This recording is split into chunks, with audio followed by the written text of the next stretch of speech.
City one polymer industry কোম্পানির একজন director. তো আপনারা সবাই কেমন আছেন? জি আলহামদুলিল্লাহ, আমিও ভালো আছি। যাক, শুরুতেই ধন্যবাদ জানাচ্ছি আমাদের সকল ডিরেক্টর এবং এমডি স্যার ও চেয়ারম্যান স্যারকে এবং সকল এমপ্লয়ীদের, যারা এত সুন্দর আয়োজন করছেন এবং আমাদের উপহার দিয়েছেন। যাক, একটা কথা, চেয়ারম্যান সাহেব খুবই সুন্দর কথা বলছেন এতক্ষণ, বা মার্কেটিং নিয়ে বা আমাদের 2026 সালের কী করণীয়। তো কাস্টমার নিয়ে বা আমাদের যে মার্কেটিংয়ের যে কথাটা, সেটা হচ্ছে যে কাস্টমারকে সবসময় একটা কথা মানুষে বলে, কাস্টমার হচ্ছে যে রাজা এবং রানীর মতো। যে যত বেশি ভালো সার্ভিস দেওয়া যায়, কাস্টমারের সাথে যত ভালো ব্যবহার করা যায়, কাস্টমার যত হ্যাপি রাখা যায়, ওটাই হচ্ছে যে একটা কোম্পানির জন্য সবচেয়ে গুরুত্বপূর্ণ ভূমিকা রাখে। আর হচ্ছে যে একটা ইন্ডাস্ট্রির জন্য সবচেয়ে বড় ভূমিকা রাখে যেটা, এটা হচ্ছে যে মার্কেটিং।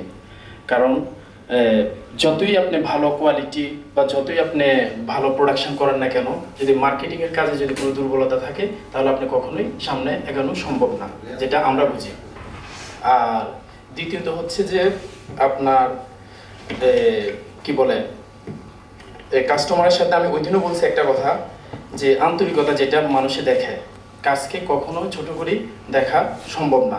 সবসময় যে যার অবস্থান থেকে কাজকে যথাযথ মূল্যায়ন করাটাই হচ্ছে দায়িত্ব। আর দক্ষতা নিয়ে যে কথাটা আসে, আমরা সবাই এখানে মোটামুটি দক্ষতা অর্জন করছি। যখন আমরা যে আমাদের পিছনের একটা গল্প, যখন আমি এই কোম্পানিতে আসি, তখন আমরা তো বাইরে থাকি সাধারণত, আপনারা জানেন। তো যখন আমরা আলোচনা করি এই সিটি ওয়ান পলিমার ইন্ডাস্ট্রি নিয়ে, তখন আমাদেরকে বলা হয়েছিল এরকম যে দেখেন, বাংলাদেশে অনেক বড় বড় কোম্পানি আছে। কারণ আপনি যখন মার্কেটে যান, ধরেন একটা ইলেকট্রিক বা তার বা কেবল কিনবেন, তখন আপনি গিয়েও কি চান যে বিআরবি দেখেন, না হয় বিআরবি থেকেও কিন্তু পার্টেক্স আমরা যেটা জানি অনেক ভালো হয়তো, তবে আমরা ওইটা চাই না। বা আমরা যদি পিভিসি সেক্টরে কোনো কিছু কিনতে যাই, তখন আমরা কি বলি যে আরএফএল, না হয় গাজী, বা যেটা ভালো না এন মোহাম্মদ, কিন্তু সিটি ওয়ান তো মানুষ এখনো চেনে নাই। তো সেই ক্ষেত্রে আমি যেটা সবসময় ফলো করি যে ক্রিয়েটিভ, মানে একটা জিনিস ক্রিয়েট করা, আর একটা হচ্ছে যে ব্র্যান্ড। আমরা সবসময় ব্র্যান্ডের পিছনে বেশিরভাগ আমরা ধরে অভ্যস্ত, যেহেতু আমাদের দেশের মানুষ কিন্তু এটাই চায়। আমাদের দেশের মানুষ সবসময় ব্র্যান্ডারে ফলো করে, কোনো কিছু তৈরি করতে না। আমি যেটা বুঝি যে 10 জন যদি যে জায়গায় 10 জন যদি সিঁড়ি দিয়ে ওঠে, আমি একা হয়তো লিফটে উঠি, তাহলে আমি ভিন্ন কিছু খুঁজে পাই। 10 জন যদি লিফটে ওঠে, আমি একজন সিঁড়ি দিয়ে হেঁটে উপরে উঠি, তাহলে আমি ভিন্ন কিছু খুঁজে পাই। এটাই হচ্ছে যে নিয়ম। তো সুতরাং আমরা সেটাই করছি। যাক, আলহামদুলিল্লাহ, আপনাদের সহযোগিতায় বা আমাদের ডিরেক্টর যারা আছে সবার সহযোগিতায় আজকে আমরা এই অবস্থানে হয়তো আসছি।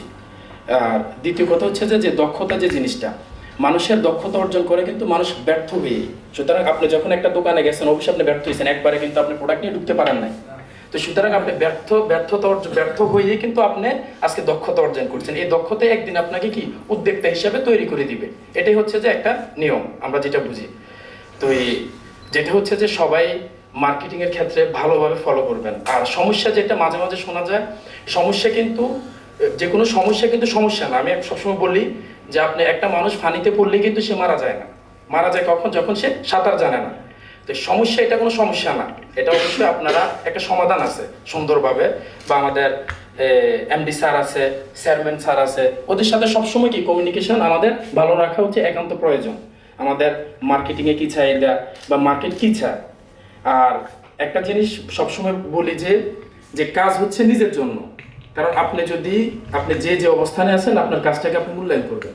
কারণ আপনি যদি কাজকে ফাঁকি দেন, আপনি নিজেকে ফাঁকি দিচ্ছেন, কিন্তু কোম্পানিকে না। কারণ আপনি নিজের ক্ষতি নিজে করতেছেন। সবসময় মনে রাখবেন, যে মানুষ তার নিজের সেলফের প্রতি নিজে কেয়ারিং বেশি, সে কাজের প্রতি ততটাই কেয়ারিং থাকে। যে যার নিজের প্রতি নেই, সে কখনোই কাজের প্রতিও কখনো কেয়ার হইতে পারে না। তো যাই হোক, যেহেতু সময় স্বল্পতা এখানে, আর মানে বেশি কিছু বলবো না এখন। তো আমি বলে আমার বক্তব্য শেষ করছি। আর আপনারা আমাদের জন্য দোয়া করবেন ইনশাল্লাহ।